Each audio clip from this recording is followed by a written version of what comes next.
Според ВМРО ДПМН, доколку утре се одржат парламентарни избори, тие би освоиле над 60 пратеници, додека СДСМ би биле трета партија во некои изборни единици. Ова, како што тврдат од ВМРО ДПМН, е поради тоа што освоиле 12.000 гласови и 82 советнички места повеќе во однос на локалните избори во 2021 година, додека СДСМ изгубиле над 110.000 гласови и 166 советнички места. ВМРО ДПМН како апсолутен победник на локалните избори со освоени 33 општини во првиот круг и водство во 19 плюс градот Скопје би освоило над 60 пратеника доколку утре има парламентарни избори.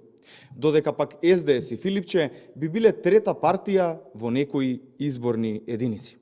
Но калкулациите на СДСМ не велат така. Според нив, со толку гласови што ги добиле на локалните избори, ВМРО ДПМН би имале 52 пратеници, додека СДСМ 21. ВМРО ДПМН не може да го сокрие падот, а бројките се јасни и немилосрдни кон нив. Анализата на бројот на пратеници според гласовите е прецизна математичка операција, која јасно покажува дека ВМРО ДПМН би паднале на 52 пратеници, додека СДСМ би имале најмалку 21.